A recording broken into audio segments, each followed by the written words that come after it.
This Didn't make it. conference will now be recorded. Go back and watch it. Greg also coached the McMaster, and tonight he's going to be talking second down pressure game, and he's also with the Red Blacks, like I said earlier. Welcome, Greg, and the floor is yours. Okay, and I apologize right off the top, fellas. I'm currently at the cottage. I'm in a back cabin. I've got a couple dogs outside that any sign of a chipmunk, we're making noise. So if you hear dogs barking, I am apologizing in advance. Thanks for having me. I know when Coach Underhill asked me to come on, I had a presentation that I did for minor football programs through the Red Blacks in Ottawa. So what I've got here is, I guess, a derivative of that. And I have some, when I did that presentation, I went through a fair bit of game planning notes, okay, and that was the original kind of dialogue was on game planning, prep, and scheme. So what I want to do, I'm basically taking the game planning information out, but I do want to talk about some key considerations for defensive schemes, and then get into second and long. And I've got some pressure specific information, and then a little bit of coverage, a little bit of everything, some zone blitzes. So I'm going to plow ahead here, and I guess it's probably best if we kind of try to look at taking questions at the end, sort of thing.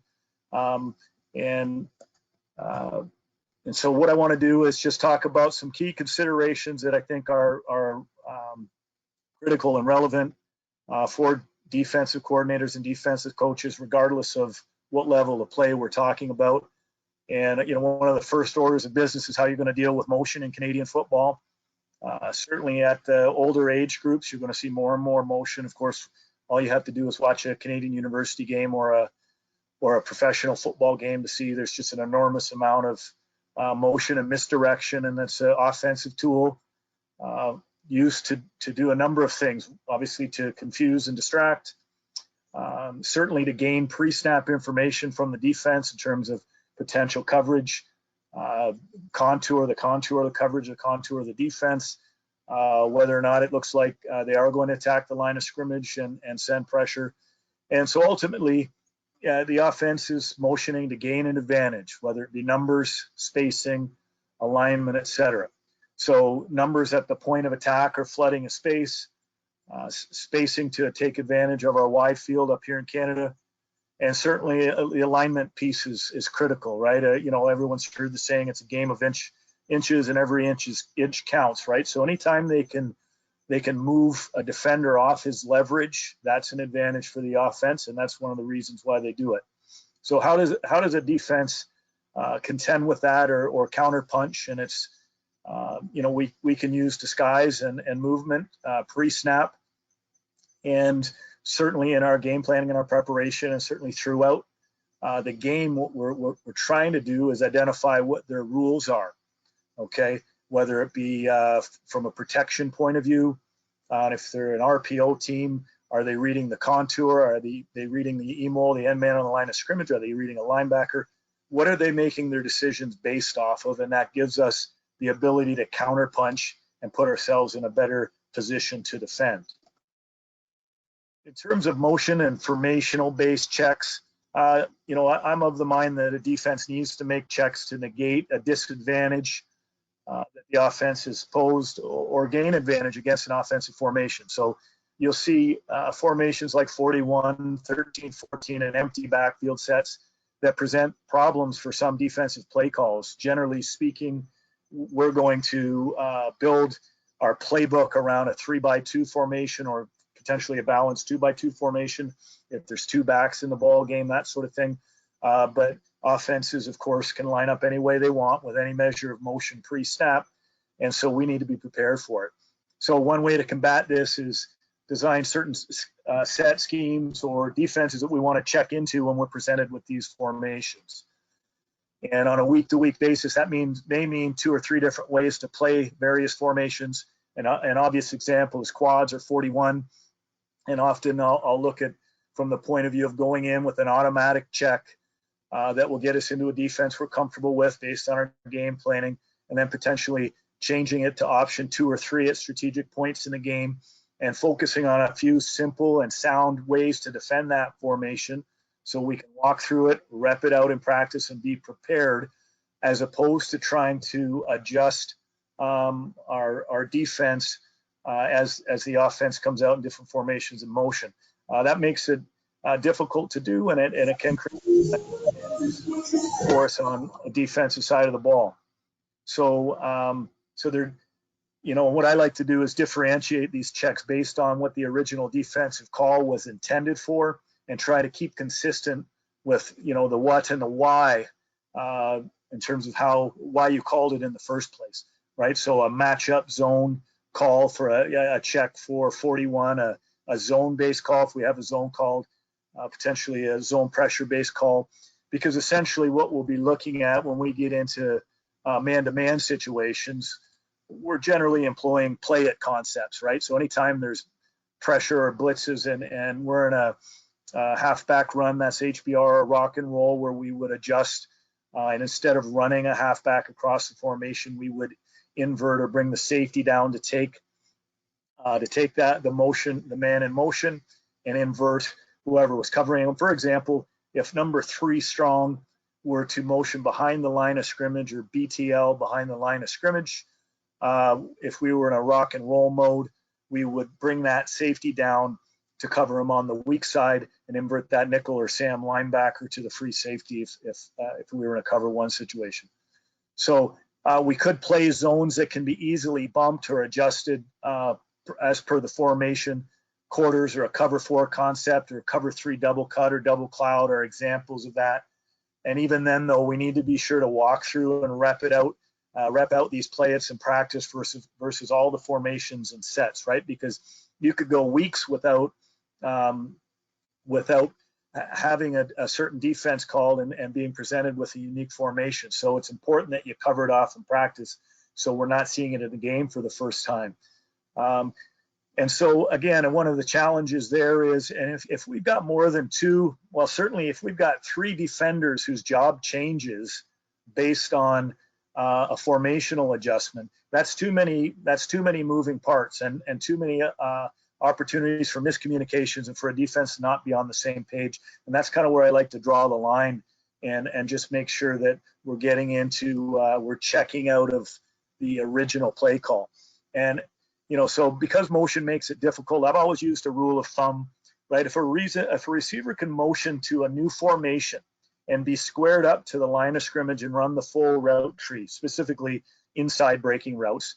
So if he gets there in time to do that, then the defense generally has time to make the check. You do have to anticipate, obviously, as that receiver comes around the back of the formation. If he bubbles around and he can get square to the line of scrimmage, waggle to the line of scrimmage and run a full route tree, then we're going to have time to make a check, with the free safety generally making that check, and the MAC linebacker dealing with the front and making sure that everybody echoes the call. The bottom line for making checks for me historically has been, a 3-second rule. If our free safety can make the call, if the check is 41, for example, if he can yell 41 3 times loud and clear, and ensure to me that everyone on that field on the defensive side of the ball can get the check, then we go ahead and do it. Okay. One of the challenges is defensively, we have a tendency to jump the gun. For example, if the offense comes out and lines up in a 41 formation, heck, the play clock hasn't even started, there's no waggle, the receivers are 10 yards off the ball, we don't want to be jumping to the conclusion that they're going to stay in 41, right? So we'll often give, and we'll work on this in practice, right? We'll give an alert call, we'll say alert 41, and as that waggle starts, right? As that waggle starts and the receivers are approaching the line of scrimmage, and we know that they're in that 4x1 formation, it'll be alert 41, and then it'll be check 41. And that's one way to ensure that we're minimizing mistakes. And it's obviously critical that we're using two-way communication.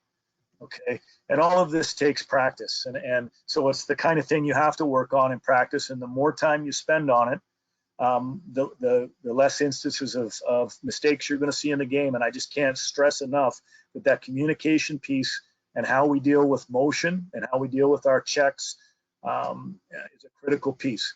So, and I'm going to get to some communication notes here in a second. One of the challenges we're presented as, at times is, we could potentially get a play call in late from the sidelines. They could be a no huddle. There could be situations where we need to have a default call or a go-to call that the kids on the field can make. It needs to be something safe. It should be a one-word call, for example, whatever you might name a base cover 4 call, so that we can get into something comfortable. We can get into something that can protect us against vertical explosion plays, and just so we can live to fight another day. Okay, so that's important to have that in your repertoire, and make sure that the kids understand that they should err on the side of caution, be safe, and make that default call if we don't think we can get everybody in the defense that you called from the sideline. So good communication is a critical success factor, obviously. It needs to be part of the evaluation. It needs to be practiced and rewarded. It just simply can't be acceptable for a player, and it does happen, right? They're coming back to the sideline and they'll say, Coach, I told him he was deep, or I told him to switch. And if the bottom line is, communication only counts on a football field if he hears it, acknowledge it, and does it, right? It doesn't do us any good pointing out that we didn't communicate properly. So this needs to be practice. Two-way communication and accountability must be built into our definition of team defense, right? So, and that means acknowledging it by both verbal and nonverbal cues. And you can see it on film. You can see it on film, and you need to see and hear it as best you can. And it doesn't matter if the offense hears you. Oftentimes the kids will be a little bit gun shy, yelling out what they're doing on defense. And believe me, the guys on offense have their hands full, and heck, they don't know. You could be disguising it or making something up yourself. So you just err on the side if you're not sure. Heck, call it out loud and clear. So one of my core concepts defensively over the years has been, we need to communicate 3 things before every snap, and we need to make sure that 3 things are taken care of on every snap of the ball defensively. And it sounds simple. It sounds too simple to be true, but I'm telling you, if you build your defense around these concepts or something like it, you're going to minimize the most common mistakes that when you watch a football game and you see explosion plays or big plays by the offense, or certainly mistakes by the defense. Generally speaking, you're going to find situations where there's an issue with who's deep, right? Who's in contain, and who has the back, or specifically our cover downs. So if that's the case, then walkthrough's got to be pretty noisy, right? And when I say two-way communication, right, it's something as simple. If we're in a cover 3 zone, for example, and I've got a free safety that's the deep middle, he's not only pointing to and calling out to his, say it's a cover 3 double cloud with the halfbacks in the deep thirds. He's communicating with those halfbacks. He's pointing, you're deep. The halfbacks are pointing to the corner and saying, you're up, I'm deep. And this happens. Whoever's in contain, I will mandate that the defensive ends are my default contain responsibility. If they're not in contain because of the specific play call, then it's their job to make sure that they've communicated with whoever is in contain on that specific play. And when we talk about our cover downs, when I say who has the back, I don't want our linebackers, for example, saying I've got the back. Well, what if there's 2 backs, right? Or our defensive backs, our halfbacks, or corners saying I've got number 2. I want us to call out their actual jersey number, right? I've got number 82. I've got 82. Okay, and that way we don't have any miscommunications. And all you got to do is watch our game film on Sunday mornings, sort of thing, or whenever the day after is, to find out that there were mistakes made that we could have remedied. If you could be perfect as a defense, if you could be perfect in your pre-snap communication and your in-play communication on who's deep, who's in contain, and our cover downs, then you're going to win some football games, and you're going to certainly minimize explosion plays against. What's important for the players, and this is kind of built into any kind of evaluation, so it becomes part and parcel to everything that we do on the defensive side of the ball. The summarize, being dialed in, okay? Dialed in pre-snap. So there's all the mandatory logical communication pre-snap, okay, in terms of who's deep, who's got the back, who our cover downs are. The next phase of this evaluation or critical success factor is our pre-snap alignment and our assignment, and these are things we evaluate. And what's a critical piece here is, what is telling is our eyes in our first step. Well, if we're aligned properly and we know our assignment, we're going to have our eyes where they need to be, and our first step is going to be where it needs to be. So from an evaluation point of view, these are three things that all you have to do is watch the tape to know that we're taking care of being dialed in. Okay, and if we can just imagine again, our players, 12 players, 100% of the time being dialed in, right? Well, think of the number of mistakes and challenges we're going to mitigate by making sure that that's part of everything we do. Certainly easier said than done, but that's why it's something that needs to be built in and a core principle for us on defense. Then the rest of it gets to be pretty easy, right? We play fast, and communication, I put that there within the play, right? Communicating within the play, especially when we're tackling, right? So we often don't do that enough when we're tackling and that sort of thing, and communicating within the play. And an example would just be a ball call. That's an example. Pass, run, these type of things, right? And then we play fast. We play with explosion and aggressiveness, and we finish the play and get to the ball. So, when you look at that evaluation criterion, being a physically capable football player and being able to play at a high level is just one of the components, that go into a successful play for an individual player. And I would say that, the low-hanging fruit or the easy things are things that we can work on, and that way we're reducing the margin of error, which we know is a critical piece on defense, right? Reducing those errors.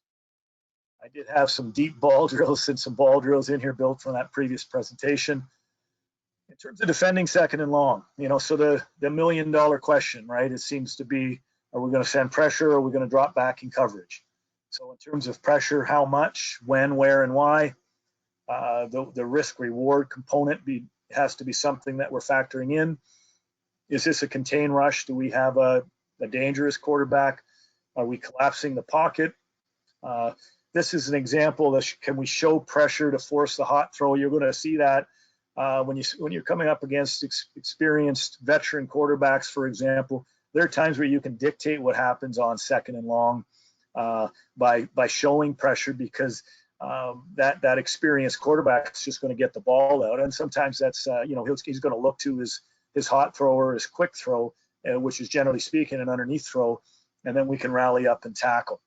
So what kind of schemes are we going to use, right? So is it zero blitz, which is obviously high risk, potentially high risk, high reward? Could it be a zone blitz or a combo or man blitz? By that I mean it could be a zone on one side and cover zero on the other, vice versa, that sort of thing. Generally speaking, I think at being multiple and variable. If you ask your offensive coordinator, what they don't like dealing with, well, they don't like multiplicity, variability, right? They don't like it when they don't know what you're doing back there. Okay, that's obvious. So questions that need answers in terms of protection, and again, this as you get certainly from a game planning perspective, one of the things we're trying to do before we get to game day is get a handle on how they're going to protect based versus various fronts. Obviously, game planning the strengths and weaknesses of the individual players on the line of scrimmage on that O-line, right? But when it comes to pressure on second and long, key defensive success factors. So our pre-snap leverage, our movement and disguise pre-snap concepts that dictate and manipulate protection, right? So in simplest terms, if we overload our fronts, are we going to dictate then that we get a certain type of protection? Are we going to get a 4-man slide? Are we going to get 60 protection? What kind of protection can we dictate, and therefore we can design our pressure schemes off of that, okay? And Obviously up front, we're looking for overloads, right? We want to send, if you want a free hitter to that quarterback, you're going to need to overload that protection.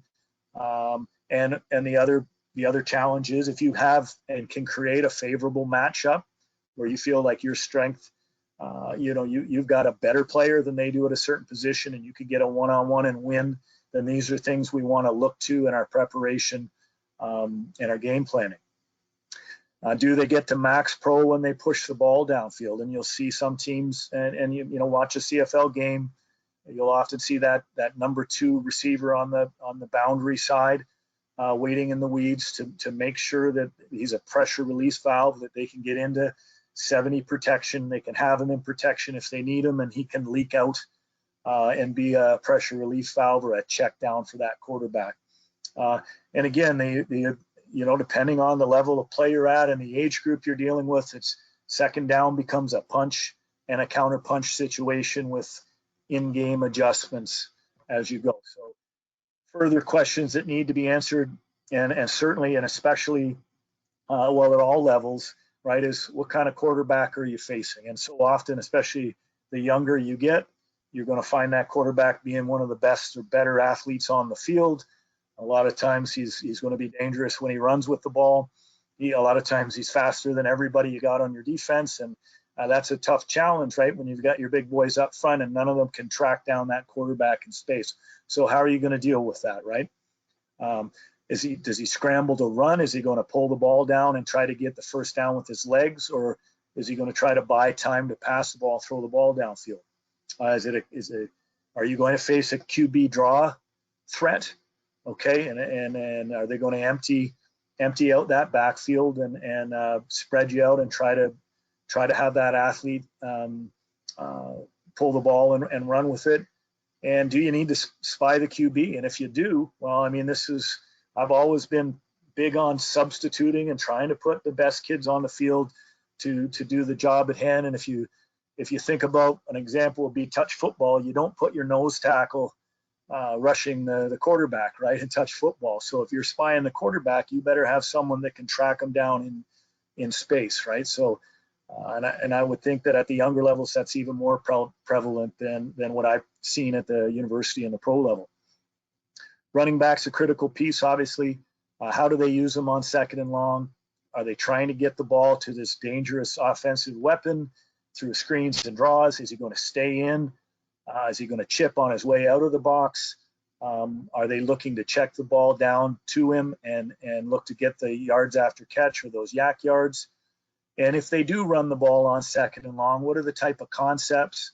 Obviously, draws are one you're going to see a fair bit of. And are they going to give you an indication with a formation or even the back's location, right? And so at a younger level, I would say that if everyone up front, all your box players and all your run defenders, it doesn't matter if it's second and 20, if that back's in a home position, and I would describe the home position as, the ability to take a handoff. So beside or behind that quarterback when the ball is snapped, then those box players need to just assume that he's getting the ball and play run first, just like they always would, right? Instead of being worried about getting out of there and getting to their drop. He's there for a reason, right? So that's probably the easiest way to deal with a dangerous back on second and long, is assuming he's getting the ball. Sounds simple, but it's sometimes hard to get through to the guys when they're so eager to get to their drops and get into their whether zone or man, and get into their pass defense, right? Questions that need to be answered from a coverage perspective: are we man? Are we zone? Are we combo? Do we have to build in a spy of a QB or a dangerous running back? How are they attacking the sticks or that first down marker, right? Are they going to try to blow the top off or run off the deep zone defenders or the deep defenders and hope that because they need a first down yardage that they're going to have enough protection to throw the ball at the sticks?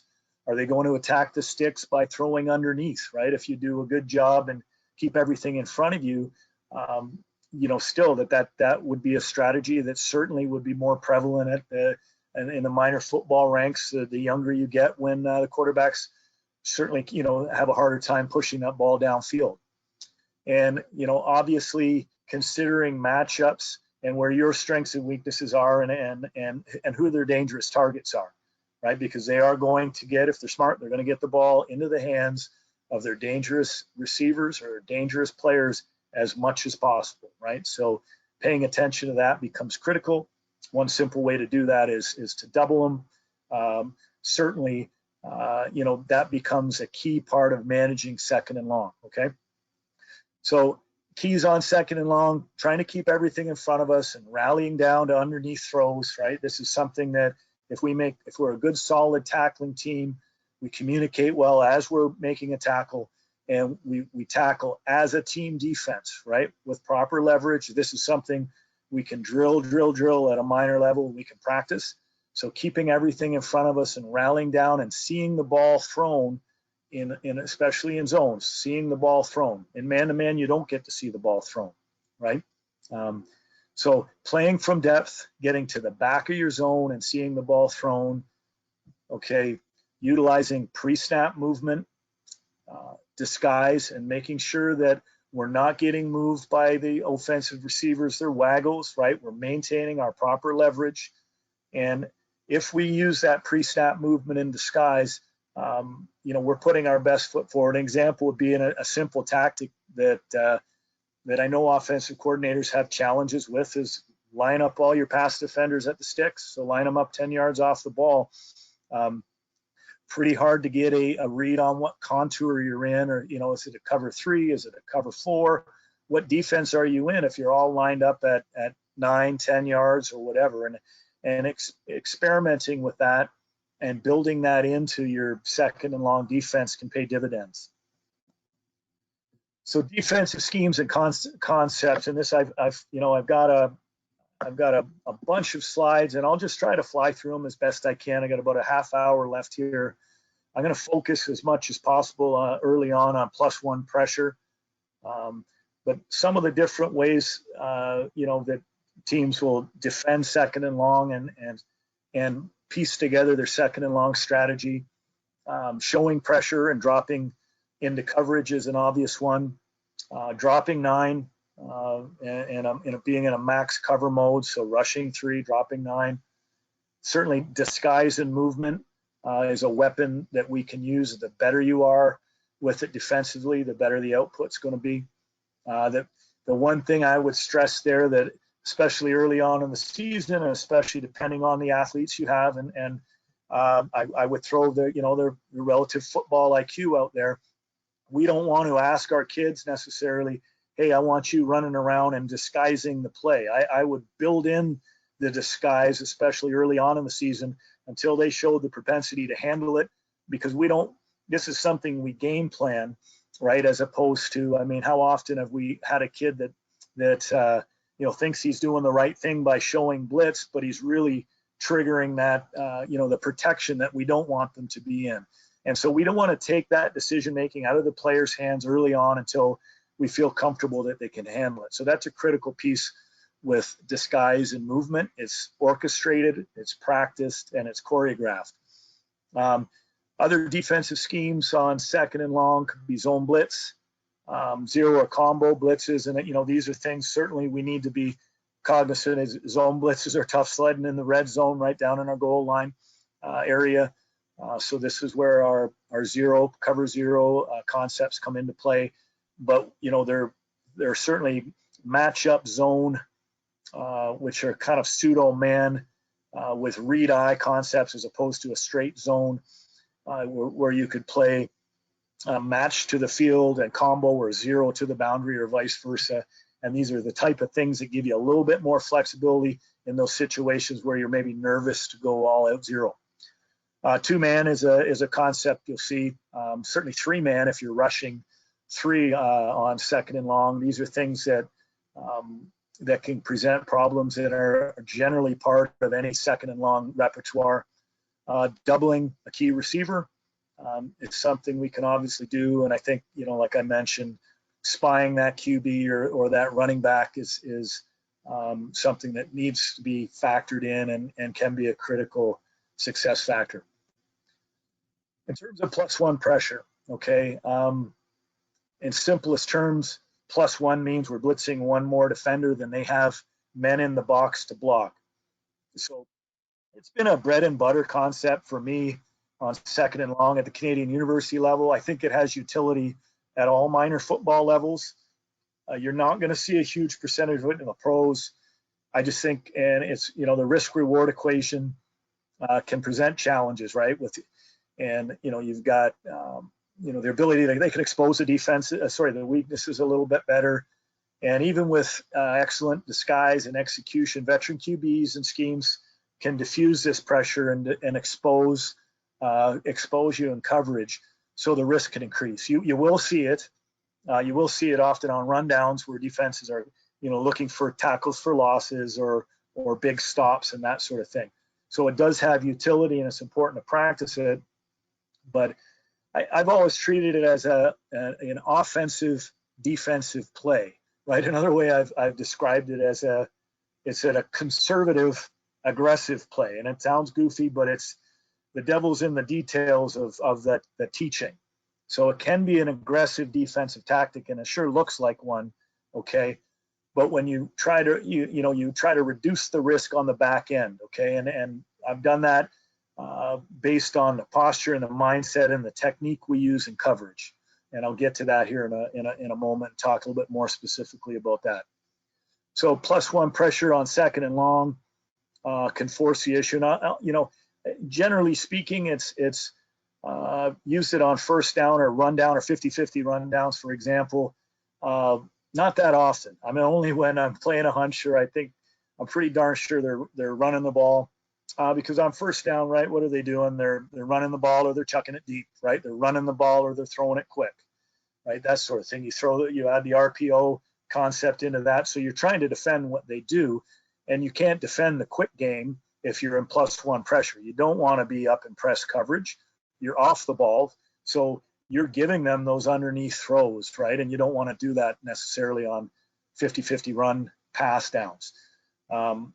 But at the minor football level, and certainly at times where you're just having a hard time stopping the run, and you're willing to take the risk that you can't defend the short game, that you're willing to give up the short game, short passes, because you need to dial it up and send pressure, cancel your gaps against that run, so you'll see it more on first down. But I do think on second and long, because, I mean, the bottom line, they've got to get 10 yards, right? I mean, and just conceptually, if we've got everyone that's rushing, if we've got 7 guys attacking the line of scrimmage, hitting the line of scrimmage at the snap, generally speaking, they can get there inside of a couple seconds. They should be able to get there before the quarterback can get to his drop, okay? And that receiver can get to his break point, his first down break point, right? So all you're really giving them is quick underneath throws, because they're not able to run that deeper, longer developing route, okay? So you force the issue, you dictate that the offense has to recognize and adjust in order to stop it. And really, historically, a lot of times you can, you know, we've been able to define how offenses prepare for you on second and long, right? And it becomes if they're not ready for the +1 pressure, right, and they don't work it all week in practice, and they don't have a variety of tactics to beat it or deflate it or take you out of it, then it defines second and long. So there's nothing better than getting an offensive coordinator to, you know, on a week to week, he's got his ready list for second and long. Well, that's a different ready list if you're facing a team that's going to get after you with +1 pressure. They have to account for it. And like I said earlier, it has some good utility on rundowns as well. So it's good to get good at it. So what matters most in a +1 world? You know, we have to make sure we understand how many men they have in the box, and certainly, you know, what they do in terms of adding into the box. So we need one more defender at the line of scrimmage at the snap. Then they have blockers. We need to disguise our pre-snap alignment, both in the box and in the secondary. Historically, I've not done a ton of 7-up, and you hear it called 7-up. It's pretty obvious, you know, generally speaking. I mean, if truth be told, and the film was scrubbed, they'd find that, you know, most of the time when defense that I was calling showed 7-up, we were dropping out of it, right? But at the end of the day, you're giving them a pre-snap indication that you're coming if you line up 7 guys on the line of scrimmage, right? So disguising it, hitting it on the run, it's the devil in those details, and that's where you make your money with +1 pressure, with precision, timing, and execution, right? So we're trying to have one blitzer free to the quarterback before the receivers can effectively run that intermediate breaking route. And our rule of thumb is our DBs are in that, right around the sticks in that 10 yards. And I've messed around with that over the years, 8 to 10 yards. But DBs can't lose their cushion. They can't get beat out over the top, and it's non-negotiable. We're not asking them to break up 5-yard passes or slants or 5-yard hooks or anything like that. So the rule of thumb is they cannot lose their cushion, and it's something you have to be fair and reasonable with your kids, right? You can't say that and then turn around and if they give up something underneath when they come to the bench, say, hey, you got to tighten things down. They have to trust you that you've got your back. They're going to play more conservative, right? They're going to maintain their cushion at all times and guarantee that there's no way that receiver is going to get behind them. And if you make an offense work, especially at the young, if you make them work underneath and you can work and you can rally and tackle, then you're making them execute the most difficult pass that they're going to get. So we don't want to be in a situation where in trail, one of the offensive tactics to deal with +1 pressure is for that quarterback just to chuck it up, right? You've got no free player in the middle, back foot throw by the quarterback that's thrown up for grabs. I lick my chops, right? If you work on it and you coach it well enough, you should have a confidence level that your defensive backs are in position, right? They're playing from depth. They see that ball thrown, and they've got as good or better a chance at getting the ball on the ground than that that receiver has of catching it. So that's got to be non-negotiable. So we're not asking for the DBs to be making plays underneath, right? It's important that you line up your cover guys, and I'll get some diagrams up here in a moment. Your cover, and generally speaking, it would be free safety and your boundary halfback, your weak side halfback. They need to be a little bit tighter to the line of scrimmage and potentially ready to add in to the blitz, because one of the main tactics that you'll see to deflate +1 pressure is the offense adding receivers in, right, to negate that +1 advantage.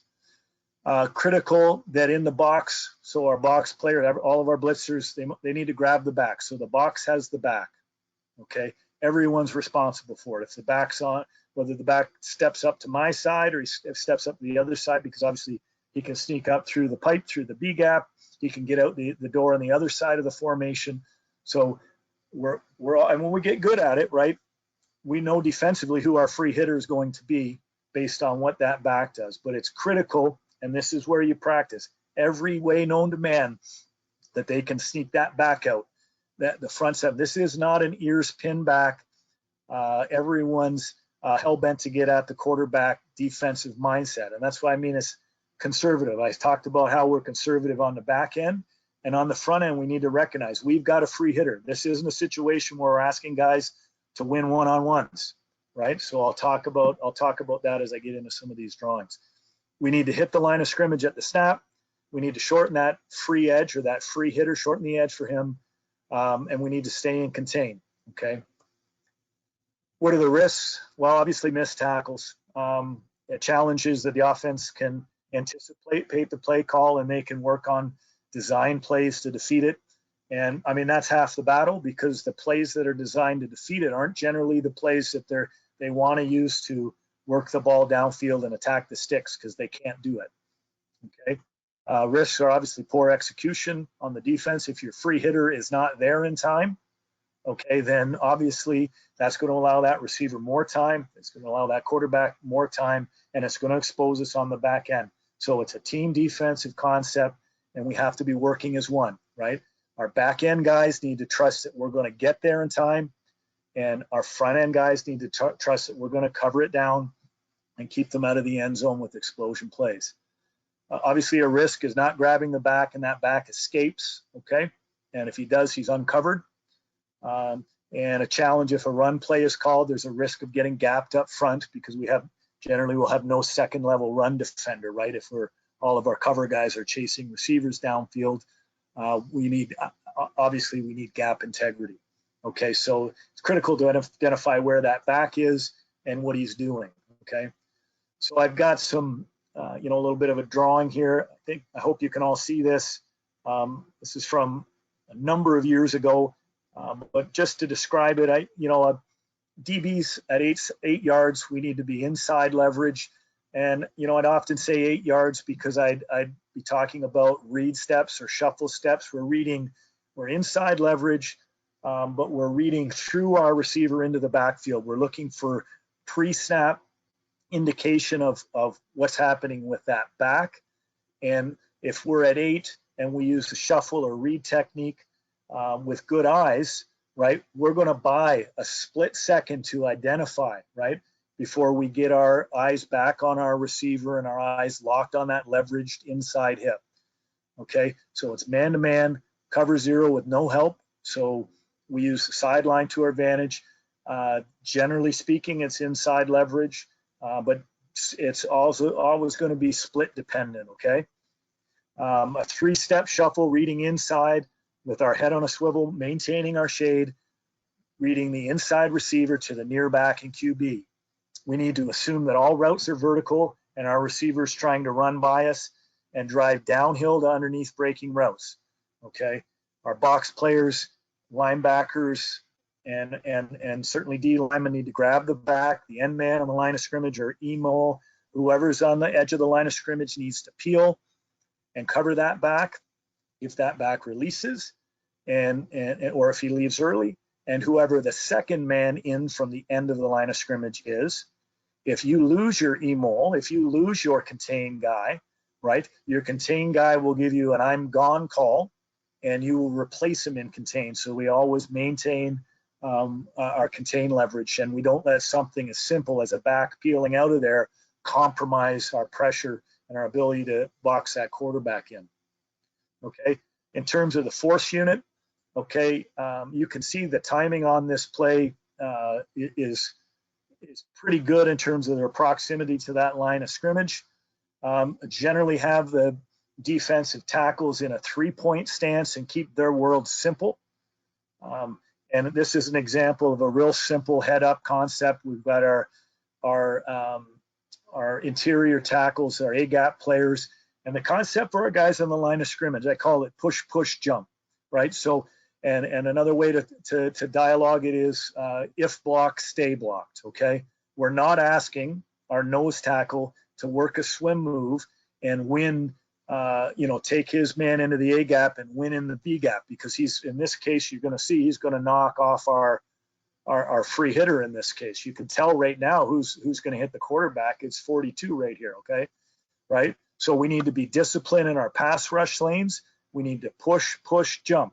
1,000, 2, 1,000, get our hands up. If we can create a fence at that line of scrimmage with our big, tall guys at the CIS level, for example, they're all over 6 feet. They stand up. They've got to reach over 8 feet. That's one way to prevent that easy pass, right? That easy pass over the middle, which is a challenging one for our cover guys to handle. Well, our wall up front and our push, push, jump can help us considerably to defend that, okay?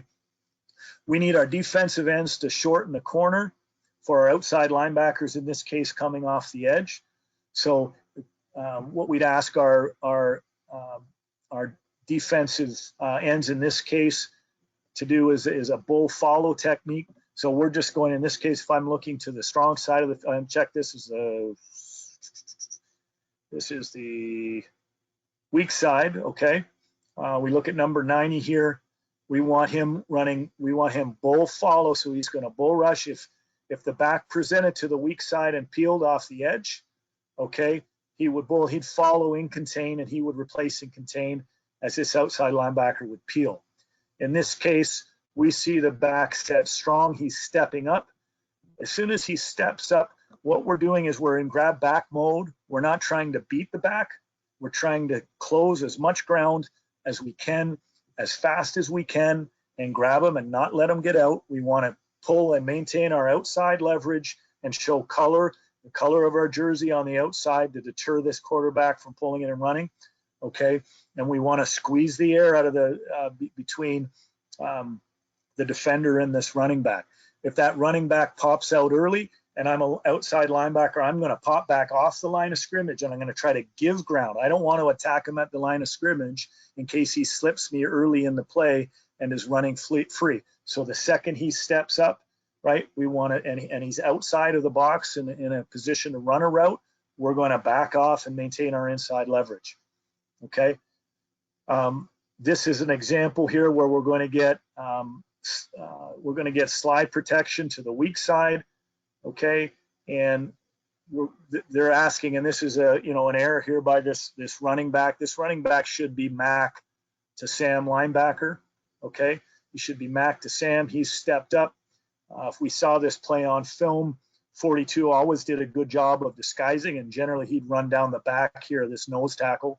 Okay, and then he'd loop or slice through the ghost or through the ghost or the hip of this guard and shorten the corner. This back should step up and block the Mac.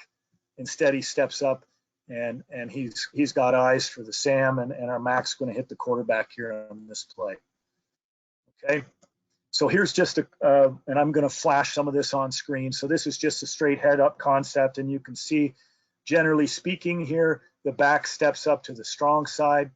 The Emil in this case is the Sam linebacker. He's going to grab the back. If this back were to release to the flats, okay, to the field, the Sam would back off, maintain inside leverage, okay, because there's no point in attacking him behind the line of scrimmage. He's got to get 10 yards.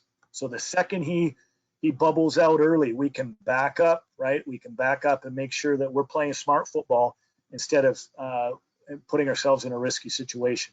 In this situation here, the back steps up. They'll pick up our inside blitzers, and our Will's going to be the free hitter off the edge. And if that's the case, and my weak side end here does not have a back present to inside, then I'd want him pulling that tackle inside, ripping through that inside shoulder, collapsing the side of that protection, and trying to shorten the corner for this Will linebacker.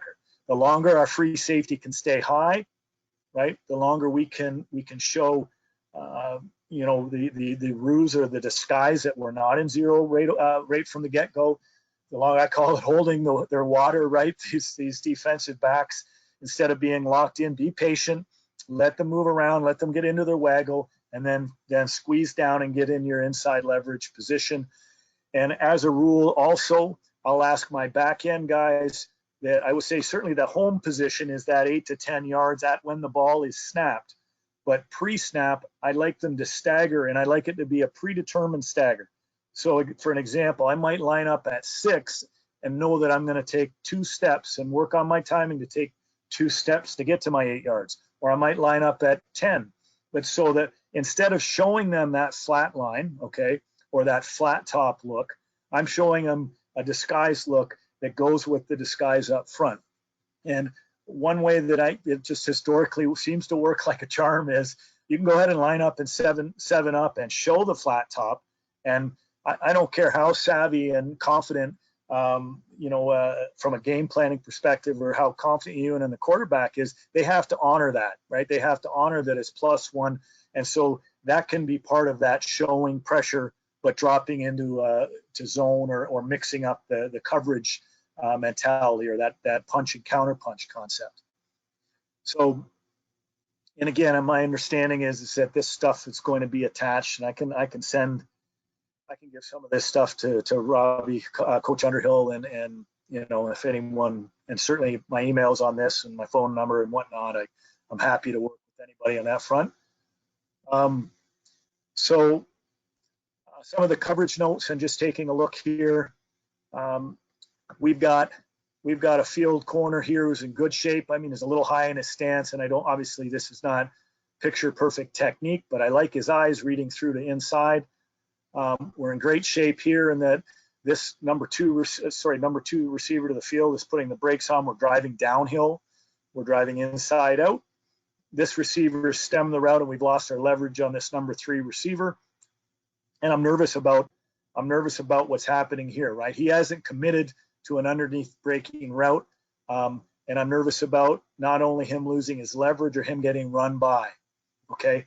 And I apologize here, okay, because I can barely see the side of my screen. So down here on the boundary, number 2, we've lost our leverage. This receiver's clearly running vertical. And so, you know, obviously we want to get out of that, pedal out of that, shuffle, maintain our leverage, and make them work, right? Make the quarterback not just throw the Hail Mary-esque pass up in the air, to make sure that our leverage is protecting us. Down here in the bottom, I think we're in good shape, eyes inside.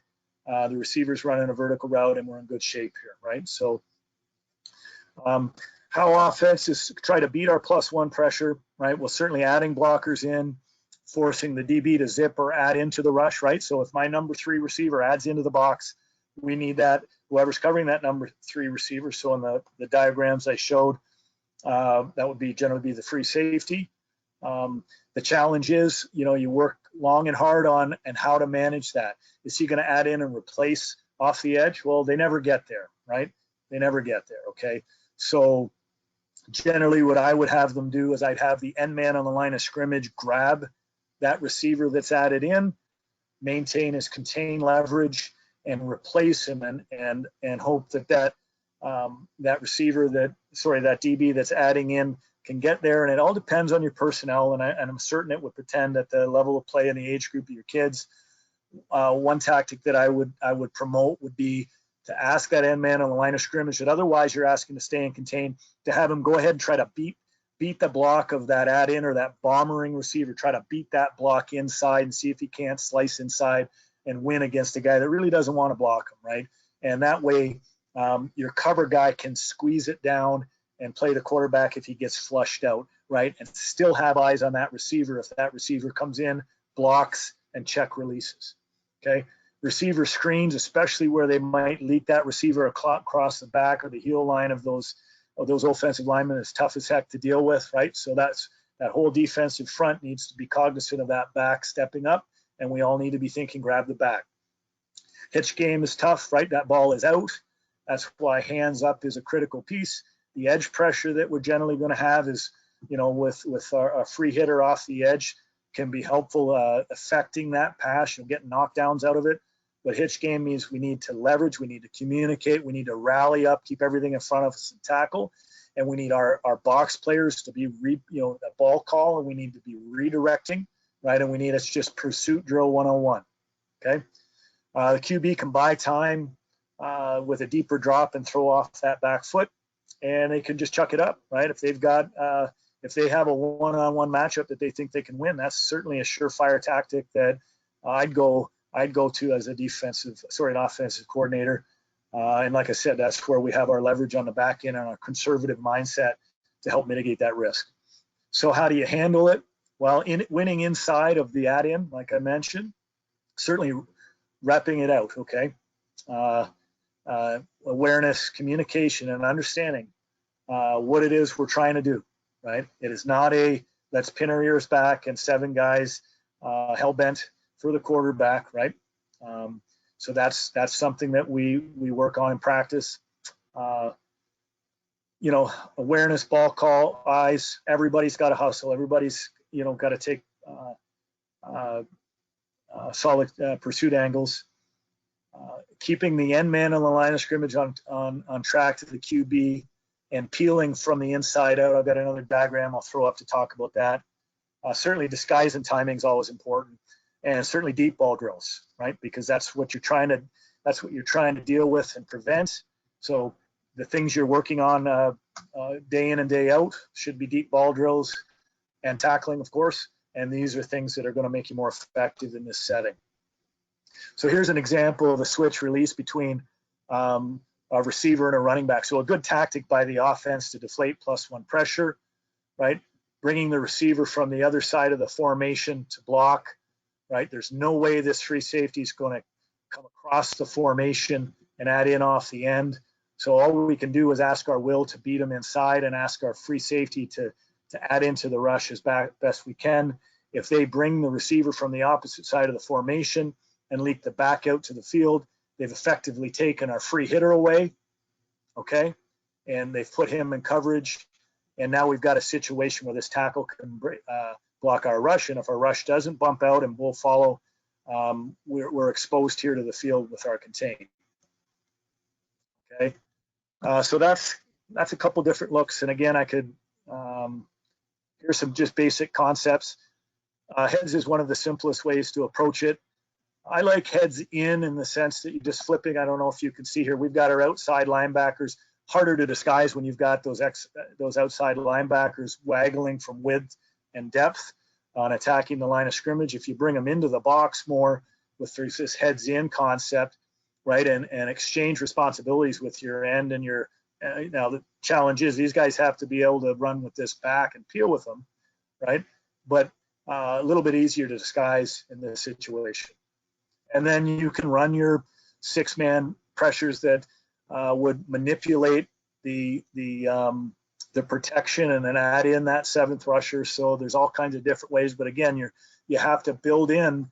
It's not as simple as that necessarily. You have to build in this conceptual approach, right, where we're conservative on the back end, and we recognize again that we're not pinning our ears back across the board. So a bunch of different concepts here. I mean, I would routinely in a CIS football, for example, I might have 8 +1 pressures in the game plan for 1-back sets and get an enormous amount of 2-back on 2nd and long because they'd be worried about the +1, and I might have a half a dozen 8-man pressures built in for that extra back, that extra blocker. Okay. Let's look at the time here. Okay. Maybe 5 or 10 more minutes, guys. Are we cool with that? What do you think, Glenn? Are you moderating? I don't know what I can't see. I am now. Yeah, that's fine. I have no problem with that. Sure. Okay. Okay. Well, yeah. So maybe I'll fly through and show some of this, and I can follow up with some of this stuff, and then you can see it obviously with a little bit more time. And by all means, right, you can do a screen grab if there's anything that pops out that you might think might be of benefit to you. Zone blitz is something I wanted to mention. I just think, and it's one of the best ways, certainly, and where Canadian football is, well, certainly football in general is at these days, right, with all the motion and offenses, all the tools they have in their repertoire. Zone blitzes can be beneficial not only on the 2nd and long situation, but on 1st down as well, right? Because you can play that blitz, you can have a safer zone contour on the back end, and that helps you, it gives you more confidence to prevent explosion plays, because, for example, you're going to see it predominantly run out of a 3-deep situation, but you can run it out of 4-deep as well. So it gives you that protection, right? And I like the zone blitz concepts, especially on 1st down, because if you're worried about defending an offense that you think's either going to run it or chuck it as opposed to run it and throw quick, right? And again, your game planning will tell you that, right? The percentages of drop back pass, the percentages of play action pass, where they have a ball fake and they want to throw the ball downfield, right?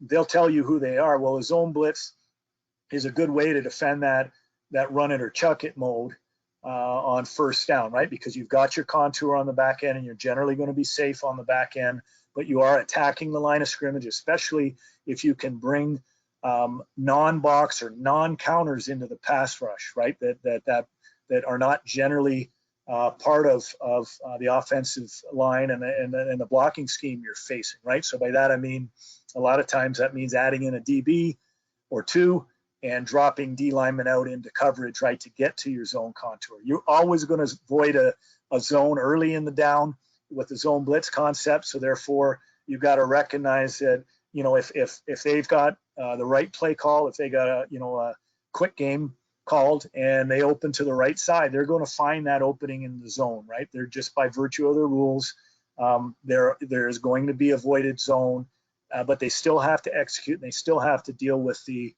pressure that's coming at the quarterback. So they do have to get the ball out.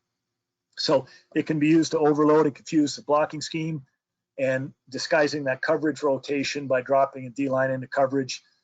It's an aggressive defensive tactic that can reduce the risk, and it makes them execute to beat you. They've got to find the open zone and execute that pass and catch.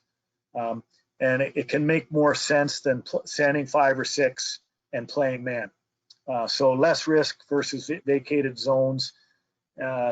Run situations, it's a good way to load up the box. It's allowing for a kind of a run first mentality for up to 8 players and reducing the pass responsibility for those box defenders. There's nothing more challenging, especially as kids are learning how to play football. I've got to cover my guy man to man. Well, what our offense is doing, they're bringing those receivers into the box, non-box players into the box to block the box players, and effectively blocking their cover guy in man-to-man, right? Their cover guy doesn't know, is he running a route or is he blocking my run defender? So one of the ways to remedy that or take the pressure off, especially your edge pass defenders, is to put them in zone, right? And obviously cover 3 hold coverage gives you the potential, no matter how many they add in. I mean, that helps you make sure that you're not outnumbered at the point of attack, which is an obvious offensive strategy in the run game. Okay, so gives you the ability for better support from those DBs. Okay, and it's fun. I mean, you look at this first play I've got drawn up, cash week, and I'll often kind of look at stuff where I've got a C in the word, so that's a corner, an H in the word, so that's a corner and a half. Okay, in this situation, we've got a weak corner. So you want to make your weak corner happy, just send them on a blitz. And you can pick the pattern and work the different patterns the way you're going to attack them off the edge. Your will linebacker is going to widen. It's hard to draw this up realistically. They're on a string, right? You're blitzing defensive backs, which aren't in the count, okay, in terms of the protection. Or the blocking scheme, generally speaking. I mean, you could see that weak half in pro, depending on situations or in the count. But your will is essentially bumping out and playing, and he's the curl flat defender. He's now the hold halfback. Your free safety is going to hold his ground in the middle of the field or hugging that hash as long as he can, and then he's got to get over top of that number 3, that deep outside third on the weak side of the field. We're protected as best we can be.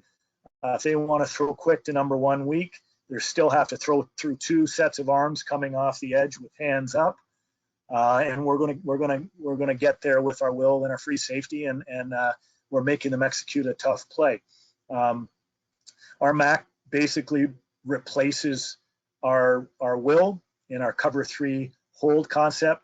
Our Sam, again, lines up as tight as he can to not give it away, and then he's going to invert to the middle and replace our safety. And you see we've got some rotation here on the back end.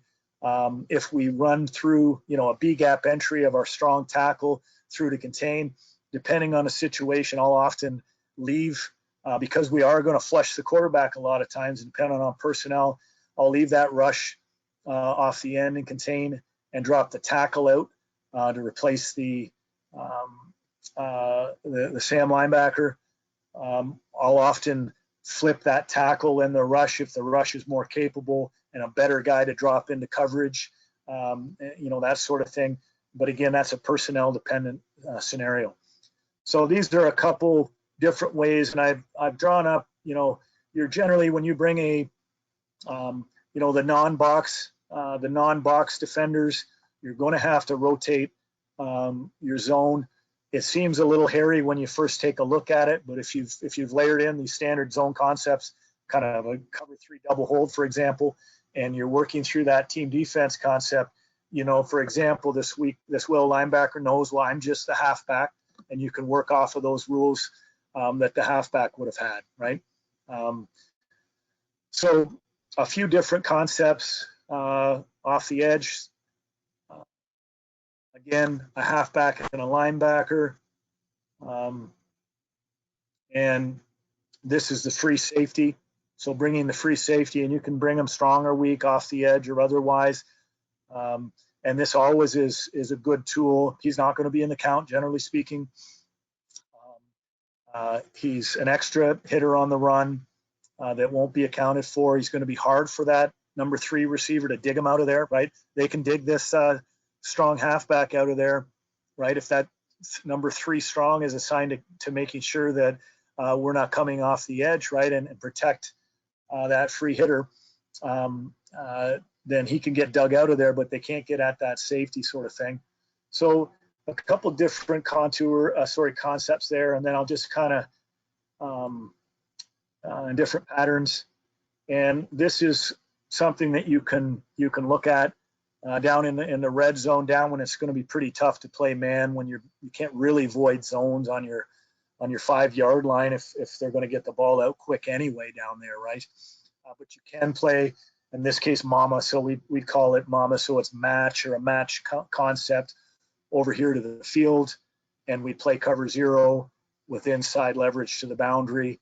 And this is just kind of a simple fork pattern, but you can change these patterns, and you can build it back defendant by calling it to the back or away from the back. And this is one way you manipulate protection and all that. And just, I know, guys, I know I'm running out of time. You can take off anytime. I just want to, just a couple coverage concepts that I just think that it doesn't matter what level I thought have been valuable.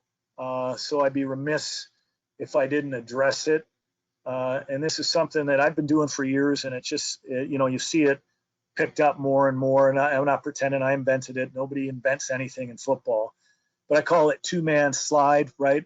And it's a way to get that, you get that free safety down low. You can mug your interior guys at the line of scrimmage and maybe show them that pre-snap look that you're coming with pressure, right? And then all you're doing is bumping inside out. And instead of having your free safety over top and your cover 2-man, you're going to bring your corners over top, and they're going to be your deep half defenders, okay? So your free safety comes down and he's inside out. And obviously your nickel and your half, they're disguising. We've got good inside leverage, right? And this, I mean, one of the things you're going to get if you're a 2-man team on 2nd and long, they're going to hurt you with inside breaking routes. They're going to win against that leverage, even though you rep the heck out of it. And because we're sitting so far inside here, it's tough for them to get at it, and it's going to buy your rush a little bit of time, and certainly present some pre-snap confusion for that quarterback. And of course, you can junk it up here, right? You can send variable pressure with 3 guys. You can handle that running back. You could blitz and engage that running back. You could pair a couple of your front players. In this case, I'll often use the Q, probably the most mobile of my front guys, the most capable player on the line of scrimmage to chase the quarterback or the running back around, right? And you can use them to be in and out on this quarterback and the running back respectively. And by that, I mean, it's, you don't generally want to box this quarterback in with a 3-man rush. You want to flush him out, especially if you can flush him to a spy guy that can squeeze it and add in on that pressure to take away the time.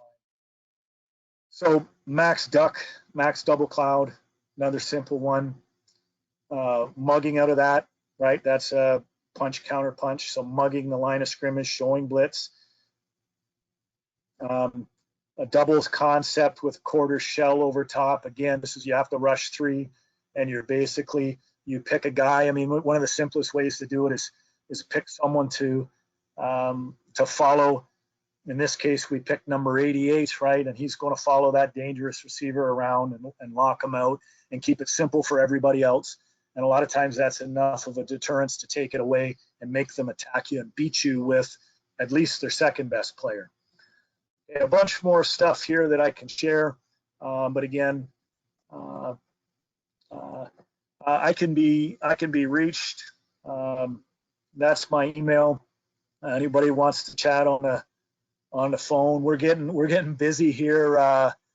We're getting busy here pretty soon with the CFL season starting, but I'll do my best to find some time, and if I can ever kind of get any resources to anybody that might help. And certainly I recognize completely 2nd and long is different at the younger levels, and I'm more than happy to,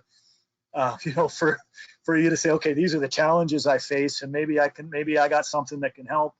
But at the end of the day, this is stuff that I've kind of built in to the kind of the different ways of defending second and long. And I do, I'm a big advocate of that +1 stuff. It's a lot of fun. I'd be running it all day with the younger kids, and getting after it and wreaking havoc on second and long. But just like I said, you got to recognize it's a conservative offensive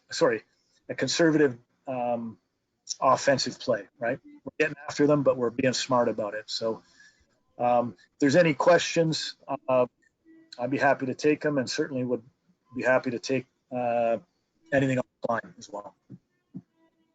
I don't know. I can't see if there's any questions or not. I don't even know how to work this. There's none in the chat right now, but guys, yeah, if there's any questions, please speak up.